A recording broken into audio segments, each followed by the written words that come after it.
Welcome to Real Estate Real Talk with me, Skyleigh. I'm a realtor, coach, and founder of Forever Kamloops and Forever Florida Real Estate Groups and the creator of Elevation Real Estate, the realtor coaching platform. After nearly a decade in this industry, I've built a business that gives me more freedom, more income, and more time with the people I love. And now I'm here to help other realtors do the same. This podcast is for agents who want to build a thriving real estate business without burning out. We talk about scaling smart and building systems so you can buy back your life, because life shouldn't feel like all work and no play. And if you're a buyer or seller tuning in, consider this your backstage pass. You'll hear unfiltered conversations with top agents and industry pros, giving you the same insights we share behind closed doors. Knowledge is power, and the more you know, the better you can advocate for yourself and work with someone who truly has your back. Let's get real. Okay, Paul Indrigo is here with us today, and you are a Toronto-based real estate agent, but you also have your own podcast. So it's going to be interesting to hear your perspective on podcasting and also being in the real estate sales side of things. You've been in the industry 25 years, which is amazing. I guess going on your 26th year, hey?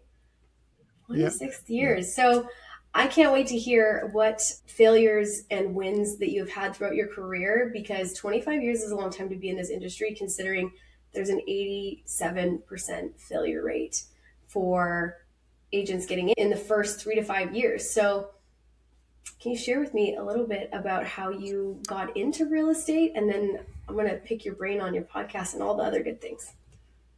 Awesome. And again, obviously, and am I pronouncing, I wasn't sure, Skyleigh? Mm-hmm, yeah. Am I pronouncing it right? You know what? I make this joke all the time. I will literally answer anything because my name, while it doesn't look weird when you spell it, for some reason it's really hard for people to figure out how to pronounce. So I just answer anything now. I've never heard it before, so I've never heard it or said it. So I wanted to make sure I got it. I might be the only one. I don't know. Yeah. So thank you so much for having me on your podcast. To me, that is, in podcasting, in business, you name it, being a guest on someone's podcast. For me, that was the reason why podcasting became part of my life. But I guess I'll start from the beginning as much as I can and basically say that prior to the year 2000, which again seems like 100 years ago to most people today, and it feels like 100 years ago in some ways. Prior to that, I was in the fitness business. So for most of the 90s, I thought for sure I was going to either open my own gym or manage gyms. So I was doing that. I was pretty much at the highest level of working in a gym that I possibly could be. The only problem was that you don't get paid as much as you'd think you would by running a gym, fixing all the machines, which is one of the fun things I used to like to do, take apart a treadmill, literally down to the screws, put it back together again. Like I did all that stuff, and still I got my very regular below average pay is what I thought it was.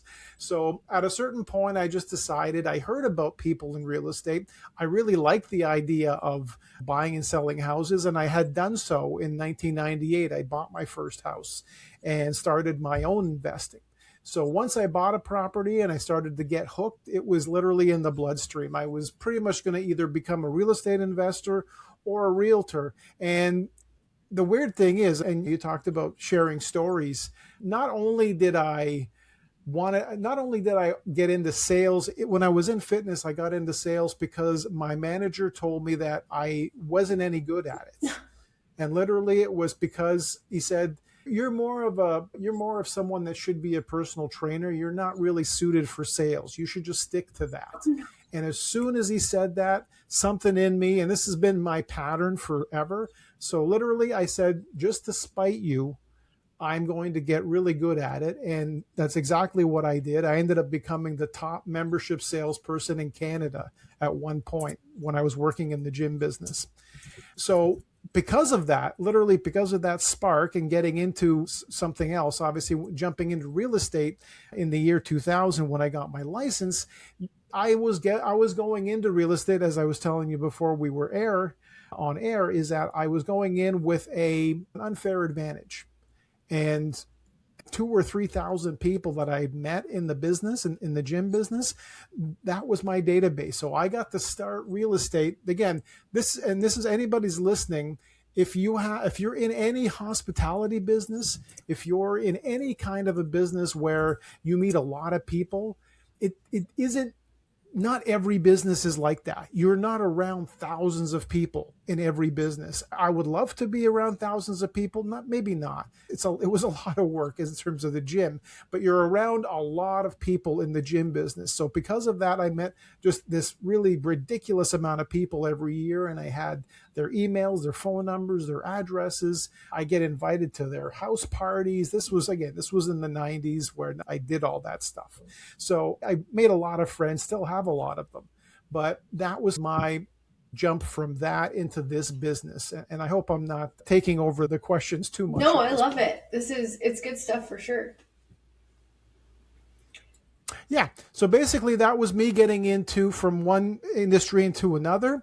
And then I don't know if I should fast forward, but basically again, did real estate for 18 years. And I was at the point where not tired of it, but just like, I'd done all the marketing everybody did. I went to all the conferences. I've been all over the US and most of Canada for conferences. So I was meeting people, but it was just, I think I was saying this to you as well. It was just, you meet these people, you have these great conversations, and 10 minutes later you exchange business cards and you never see them again. And it kept happening. And I'm like, we just had a really good conversation. We were talking about this and that and the other. And I wish I had recorded it.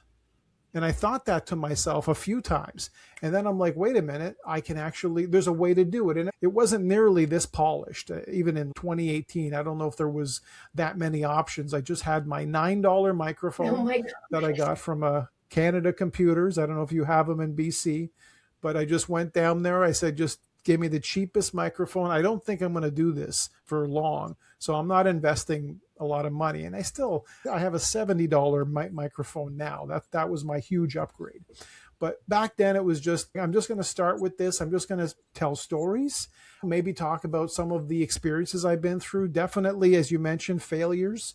If you don't have like 1,000 failures for every success, it's almost hard to believe. Yeah.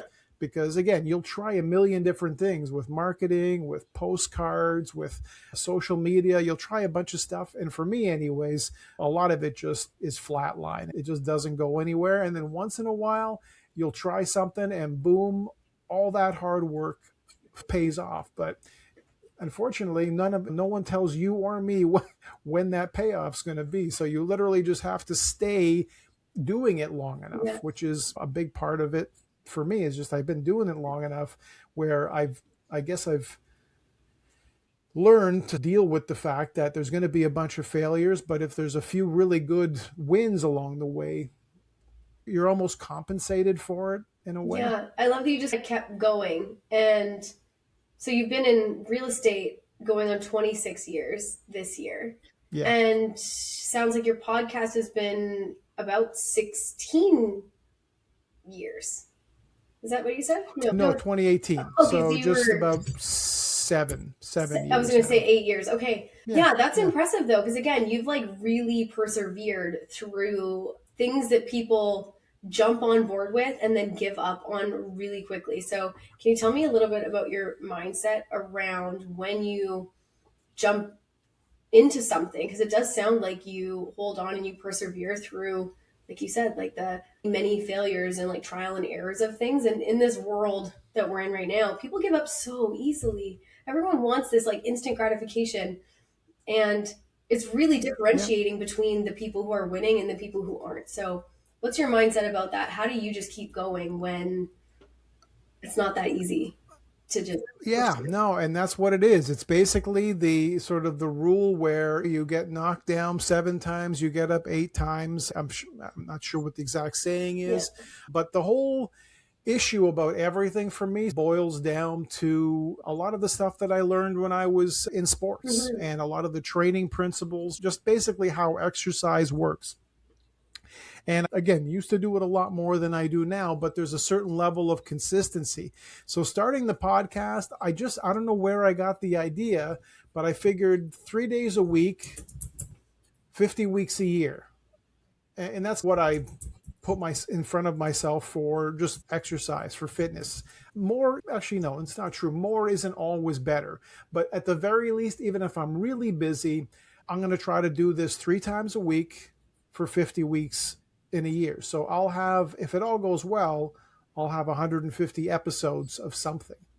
And again, I had no clue. There was absolutely no idea of topics or structures. I was literally like driving around, going to appointments, and I would stop into a shop that I really liked, and I would interview the guy who owns the shop. And I don't even know what that has to do with anything, but that's the point. It was interesting to me because the guy was interesting, the shop was interesting. So I just decided to start doing that. I started adding in interviews. I started talking about, of course, the history of homes. That's a big thing for me. I love telling the stories of people's homes and digging, like finding out stuff that they don't even know about, who lived there before, if somebody famous might have lived there, if even sometimes if something not good happened there. Like, it's just, to me, that all that stuff is interesting. It's all part of the stories. But that's literally that whole big bowl of soup of ideas is what became the podcast. And again, of course, I do a whole bunch of stuff differently, but that's the thing. You're making mistakes and you're podcasting to no one, by the way. I don't know if you remember this, starting your podcast. You're podcasting to no one. You're yelling up the well. Yeah, nobody's listening. That's the only right way now. I can describe it. Nobody's listening.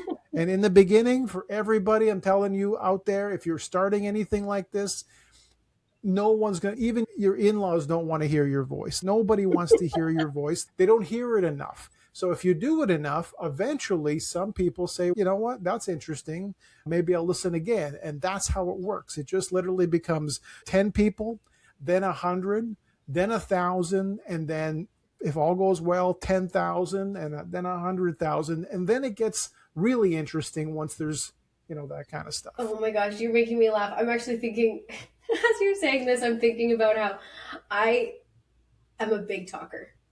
My kids actually get annoyed with me because they're like, okay, you can stop, but like you can't talk for long, okay?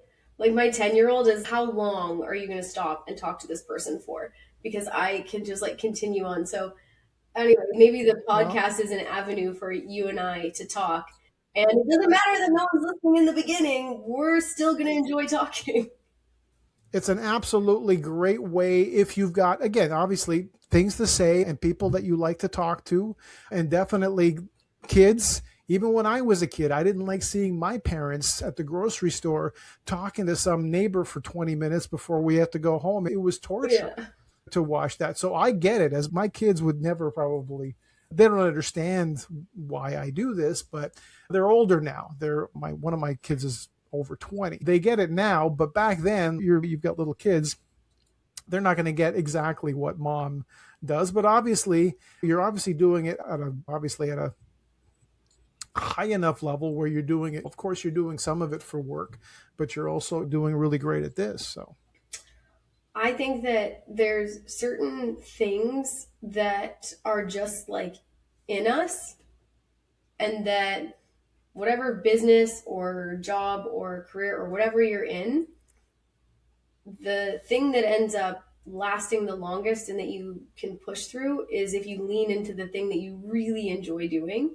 And I love networking. I love meeting people. I love talking, clearly. So I'm like, what in my business and career can I lean into that power? And it goes for anybody. Like, not everybody needs a podcast. Not everybody loves to network, right? But whatever your power is and that you enjoy doing, you can find within the business or career that you're in, and like really lean into that. They might not understand, like you said, at this point, but I really like talking. So I felt like it made sense. It aligned really well. Did you, podcasting and YouTube, I don't know if those kind of came to fruition around the same time. I think that maybe they did a little bit. What made you decide to go into podcasting instead of YouTube, or do you do YouTube as well? I'm And I'll say it in the best way I can. I suck at YouTube. And you can clip that if that's interesting. I don't Yeah, think it I is, think but that should be the hook. yeah, okay. You can put that out there. I got zero talent for some reason, again, in terms of, and this is for the most part, podcasting appealed to me because it was audio. Mm. And weirdly enough, my brain works really well with audio. Does it, again, never grew up with the idea of video, so it was never really something in my mind, besides of course VCRs and things like that. But YouTube came around 2005. I just had my daughter in 2005. My brain was somewhere else. As when you have your kids, your brain goes in a whole different place. It breaks up into different You're on pieces. You start autopilot. forgetting things. Like I Well, said that yeah, I was you're pretty on much intoxicated autopilot. for a number A of lot years. more caffeine than you might normally Yeah, be I said I drinking was just like to I get was by. intoxicated feeling for the first like 4 or 5 years of my daughter being born because she didn't sleep. So I'm like, I don't know if you're even talking to me or if you're talking to a shell of me at this point. So yes, Yeah, it's like a different I version. know that. I know that feeling you went through. We went through it similar. Yeah. The YouTube part of it has not, for some reason, still clicked for me. And I've been putting my episodes irregularly on YouTube. But for some reason, from the beginning of doing podcasting, and it was pretty much still to this day, I'll record on Zoom, but my primary outlet will be Spotify, Apple Podcasts, and all those places. And it'll be audio. That's the main thing. But I definitely, and I was just in a class last week because I don't quit learning stuff, especially like WordPress. I literally locked myself in a room for 3 months to learn WordPress because it was something I thought I should learn. I hated every minute of it, but I wanted to learn how to do it. And I'm trying to do the same with YouTube in a weird way because I know there's people out there who just kill it. And I'm jealous of that ability. But I also know that I'm not going to force it. I'm not going to automatically get good at YouTube unless I'm part of these really fun interviews that other people who are way more talented than me, like yourself, maybe on YouTube, maybe you're more out there than me. For me, that's literally one of the best parts about podcasting. It's so collaborative. So I've learned way more, probably 1,000 times more than I've taught anybody podcasting. Just the people that I've met, everybody in podcasting. And this is why it's a fun conversation to have with people in real estate. Real estate is it's a very competitive sport. And I'm totally okay with that. I grew up playing competitive sports. It's totally normal for me. No bad feelings. In rugby, you hit people for an hour and a half and then you buy them a beer right after the game. The same guy that was trying to put you in the ground, he's the first one you buy a beer for. It's that principle for me is very simple. Yeah. So that's the way I am in real estate. I'm competitive, but with podcasting, it's always been a lot of artists and people who are very collaborative. So they love working together. They love being on each other's shows. And as you probably have seen over the last few years, podcasting, of course, has skyrocketed in terms of popularity. And some of the biggest podcasts, the reason for it is because all those celebrities are going on each other's shows and boosting the others' podcasts and whatever. Like it's all part of it, but it doesn't really happen the same way in real estate. Unfortunately, maybe that's changing, and I hope it does. I like that real estate is getting to be in more of a collaborative space, but it's definitely taking its time getting there. I've actually hosted a handful of negotiation courses, and in the negotiation course, it talks a lot about collaboration. So like we're all here for a common goal.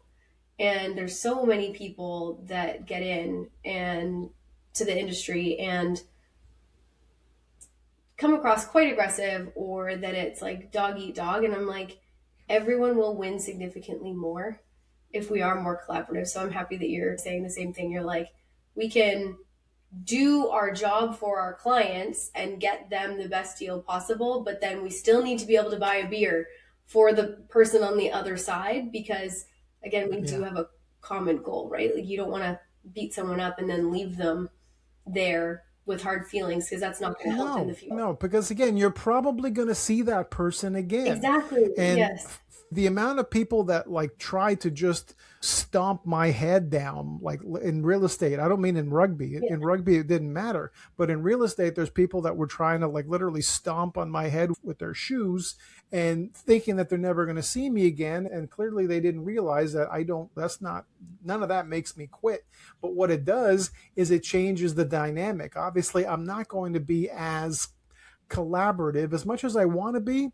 When I know someone's going to use it against me, I'm probably going to be a little bit more reserved, maybe another version of me, which there's always part of me in that version, but usually it's going to be someone a bit more reserved, probably a lot more quiet than this, because of the fact that if the guy that I'm negotiating or the woman, whoever it is, isn't going to be cooperative or kind at the end of the day, then obviously I'm going to probably have to hold my cards pretty close.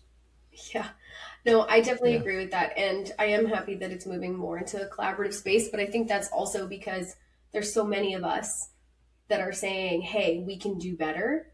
And just weeding out the people who are being super rough and dog eat dog. Because even when people come at me, for example, in a negotiation and they are like super aggressive, instead of meeting them there or getting past them, I have this like line or this phrase that I use all the time. And it's that I'm just doing my job to represent my client because that's my job. Like I have fiduciary duties to do that. You have fiduciary duties to represent your client. We're both just representing our clients and doing our jobs. I was like, it's nothing personal. We're not beating each other up for the sake of beating each other up. I was like, we both have a common goal. I was like, let's just come to the common goal. And it usually fuses it really quickly. But I think the more people that are coming at it the way that you and I are coming at this is going to weed out the people that are like being overly aggressive about it, which is great. And even the platforms that we're using for us to meet each other, it puts us into more of a mindset of like collaboration before we even get into a deal together, which I think is also amazing, and sharing trade secrets and stuff. I do have a question for you about like your real estate side of things, because Toronto is a very competitive area. Like how many agents are there in Toronto? It's lots, I know that. Here's the funny answer, because there's only one way to answer it. There was 70,000 agents in December, up to December. I don't think there's that many now. And the reason I'm saying it that way is because at the end of December is when our dues have to be paid. And considering the amount of people, again, I don't pay attention to these stats. And there's always been, by the way, in the news, you've seen this, 70% of agents didn't make one sale last year. Yeah. That's not news. It was the same 25 years ago, but it just wasn't newsworthy. So it's the same problem. It's a 90-10 business. So 10% of the people are doing 90% of the work. It's just how it is. It's not personal to anybody. It's just, are you willing to, again, do you have enough of a database? Do you know enough people? Can you make enough deals happen to stay in the business? So there was 70,000 people. I don't know how many now. I'm interested to find out if they'll give us some numbers soon as far as an update go. But again, I think when I started, there was maybe 20,000. And even then there was comments about there's too many of them. There's too many of people in real estate. But it is not one of those jobs where you can last very long without production. No. You just can't, there's no, what do you call it? There's no like royalty fees. There's nothing, you don't just get to stay in the business because you like it. Mm-hmm. Like you literally, eventually the money will run out if there's nothing coming in eventually, especially with marketing costs and the amount of people I see on, and this is one of my running jokes, the amount of people that I've seen that have the number one agent in Toronto or another area. And I'll see the last week, I swear, this is the funniest. I wish I'd taken a picture. 2 buses in front of me, both of them said number one agent in that town. Both of them said that on the bus. I've seen which that is of course impossible. And I'm like, where are these guys? Both of them said they were both the number one agent, and I don't want to put them out there. So I'm not saying their names or the area, but I saw both of the buses in front of me. One had so-and-so is the number one agent in this area. And then the other one said, so-and-so is the number one agent in that area. I'm like, you guys got to go to the bar and figure this part out. So you can't all be number one. And it's a running joke in real estate. Like, the point is, if your clients aren't thinking of you first, you're clearly not number one. It's not a billboard. It's nothing that you can pay for. It's literally just that you've got to just put the time in. And that's really the only thing that'll keep you around. Mm-hmm. So you said when you got into the industry, you had obviously a large database of people from the fitness industry. I'm curious to know how you have kept in contact with all these people. Do you have like referral programs, like a set system for keeping up with everybody? How do you share with all of the realtors that are going to be listening? So I'll admit to this because I've said it before. I also, besides the fact that I suck at YouTube, I also sucked at CRMs. So I was not good at customer relation managements, about putting names in the database. I didn't have to do any of that in the other business. Mm-hmm. But when I got into this business, I realized that after a week or two of meeting people, if I don't put their names somewhere and if I don't figure out a way to keep in touch with them, I'm going to forget the person I met 2 weeks ago. And trust me, I'm just giving you a heads up. 25 years into this business, you'd be lucky if you remember 2 days ago and who you met. I don't remember what I had every name. So what's that? I said I don't remember what I had for breakfast. Okay, so you already understand my logic here. Whether it's, again, having kids or whether it's just getting older, whatever it is, I started off with all those names. So I had all these people to call, and I literally had enough people to call at least one a day, and I would just call them. I would just basically just reach out to them, and pretty much all of them got a call or an email, whatever was around at the time, whatever they had, saying that I'm just making a move from this business to that one. But I definitely, the work ethic and the type of person that I am is the same. It's just that I'm going to be doing something else. And if I can ever help you in this other business, let me know. And I did actually stay in the gym business for 2 years when I got my license. I stayed in that business because I wasn't 100% sure that it was going to work out. That just wasn't the way I work. So I wanted to keep an income of some kind. So I stayed in that business for 2 years. I did a lot of promotions with the gyms that I was working at. And weirdly enough, full circle with the podcast and opening up the podcast to sponsors in the last year or two, Good Life Fitness, which is the gym that I used to work at, ended up becoming a sponsor of mine. Planet Fitness just became a new sponsor of mine as well. Keeping in touch with all these people that are the people running some of these companies has been a good thing for me, because a lot of them, of course, have bought and sold properties through me, a huge amount of people from that business. And then just keeping in touch with them, just like anybody who's in real estate or any kind of a business, self-employed, you've got to be consistent. You've got to be able to reach out to them. And even if it's just a simple monthly email, just a monthly newsletter, it sounds corny. Just don't make it about you, though. Don't make it about like every sale you did and every award you won. And I'm kidding here, but just stay away from recipes. Nobody needs to know some generic pumpkin pie recipe on a newsletter. They want to see stuff that's going to help them, stuff that's going to save them money. So it's got to be informational. And I check with my clients to say, are my postcards any good or do they suck? My newsletters, are they any good or should I stop? And most of the ones that I talk to, I ask for honest feedback and they look forward to them. And I know that they open them because we can see that they're open. So the good news is, knock on wood, most of the people appreciate it.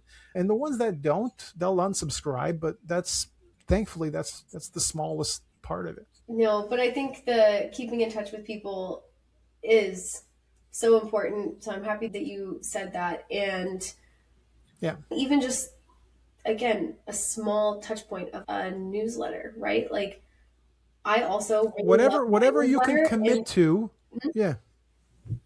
Whatever you can commit to. And that's the thing. If you can only commit to that, then do that. If you can do more, it's probably better. I'm pretty sure doing a weekly something might be better, but I don't think I'd remember to do it.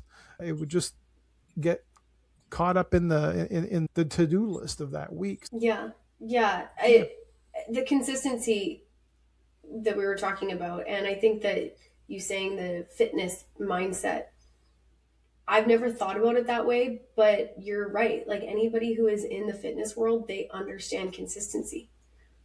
They understand that. And it's, you're never going to grow muscles and get fit and change your physique if you're not consistent. So I love that you use that as like the analogy at the beginning, and even like full circle moment all the way down to your newsletter is like picking the thing that makes it consistent. So yeah, I think that the last question that I have for you is the one that I ask everybody, which is if you can share with me one failure that you have overcome in your business over the course of this 25-year career, what would it be? Mm-hmm. Again, obviously, to just narrow it down to one, I don't know if I can, but I'd say the first few years of the business, and it took me about 5 years to actually get to the point where I was losing more money than I could even think of because of the fact that I wasn't consistent. So I did not have a formal CRM. I didn't have a formal way of keeping track of all those people that I was talking to. I was just so busy with today's business that I wasn't thinking about next month or next year. I was just so ingrained in like this right now, this week, not thinking about anything else. So as far as mistakes go, that would probably be, again, I could think of more, but that would probably be the most expensive mistake that I would definitely tell people to never repeat. And if you can, even if you're just starting in a new business, try the best you can to just, again, have a system where you put the names and the emails